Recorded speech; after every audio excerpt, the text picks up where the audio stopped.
with another little video. Excuse me, little video. This one's closing off the discussion of the River Merchant's Wife, a letter. Just a couple points. I think most of these got brought up in the discussion. I think you guys had a particularly good discussion this time.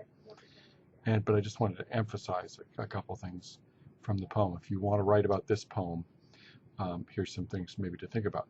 One of the things in terms of the story of the poem, the context of the poem, historical context, things like that. I think this is very much an arranged marriage. I think that was a cultural norm of the time and place. Although I would, and I'm about to give you some advice on writing papers. Okay, now this advice doesn't apply to the paragraphs you're about to write. So the paragraphs you're about to write, there are no secondary sources required. It's all ideas from your own head. Could even be ideas, excuse me here. Could even be ideas about history and things like that that is your understanding. You don't need secondary sources. However, if you're writing for another class and you wanted to talk about arranged marriage being a cultural norm of the time and place, you would definitely want to have a secondary source to back you up on that. That's the kind of thing, as far as I know, I think, excuse me, as far as I know, I think it's true. But when we're writing for school, we want to verify ideas like that. And when you're writing, the best way to verify is to have secondary sources. But I think as far as, I think it's, you can take my word for it, they're talking about an arranged marriage. I think another thing that people mentioned several times was how this was a story of her development, from being a small kid to an adolescent in a marriage, to becoming, I think, and someone referred to as having an old soul. I think there's a maturity, it's an adulthood, even at the young age of 16, that she reaches by the end of the poem. When they're talking about novels, they quite often use the term coming of age. Like, this is a coming of age story. And there are quite a few movies that have this kind of story. If you think about it, a movie where the protagonist starts off as young adolescent at the beginning of the movie, and at the end of the movie they've learned about the ways of the world. They're more mature, their eyes have been opened. And so I think this poem is definitely that kind of story as well. Okay, and then the last thing I want to is here, let's go to the poem. This is the last section of the poem here. And there are a number of things that I wanted to point out. And this is, again, stuff that was mentioned in comments on the message board, but I just wanted to emphasize, make sure you guys didn't miss that. Here, so at 16 you departed. So they were married at 14. She spent the first year scowling and such, and then came to have stronger feelings for him. And then at 16, so they've been married for 2 years, he's gone on this business trip. And I think it's an important thing to realize. He's a river merchant.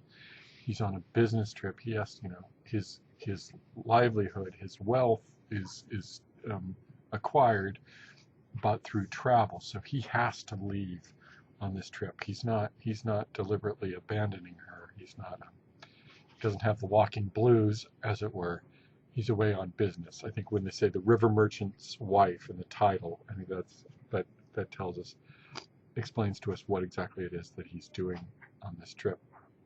So he's gone to this Kutoyen, and you read the secondary sources, and this seems to be 800 or so miles away from where they're at. So he's gone a long time. He's been gone for 5 months. Now there's a certain,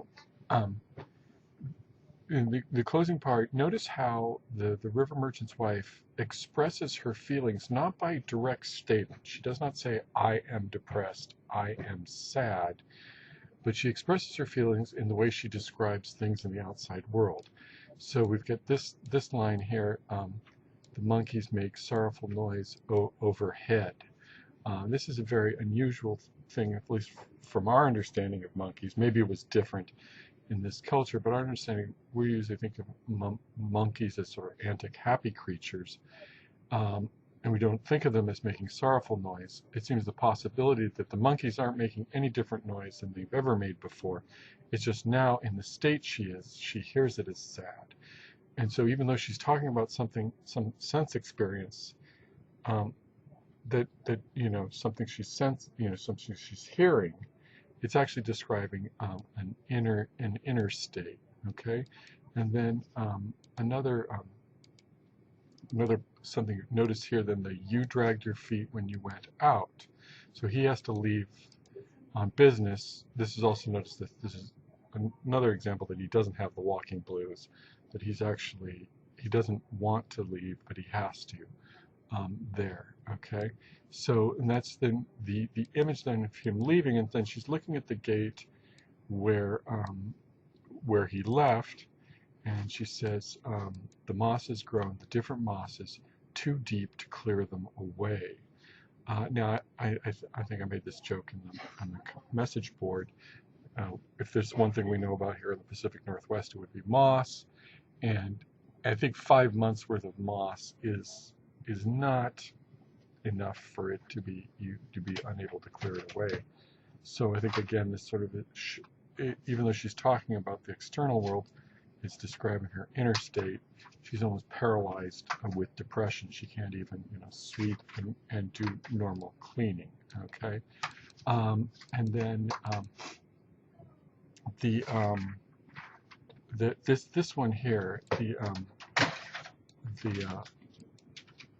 the paired butterflies are already yellow with August over the grass in the west garden. Okay, so this is idea, this somehow, I don't know that this is true of butterflies, but somehow they get less bright as they age, and I imagine a butterfly doesn't last much longer than a year. And so this idea that the butterflies are aging, and then, but this one thing here is like, they hurt me. It's just like looking at the butterflies hurts her. This shows how sensitive she is. Now, one of the reasons maybe that they hurt her is because of the fact that they're paired. The butterflies have their mates, but she doesn't have hers, and just looking at the butterflies together hurts her. And then there's this amazing thing. She's only 16 here, and she makes the statements like, "I grow older." I think I've gotten on a bit in life, and one of the things that I find amazing is that when I was younger, I thought I was old, but now that I'm older, I realize that I was completely mistaken when I was younger about just how much older I was. I think there's nothing like feeling young people have this ability to be super sensitive about the slightest changes. And she seems to be experiencing that there. This feeling, she's feeling older, she's feeling like she's elderly or something. I mean, that's how sort of sad and depressed she is, even though she's only like 16.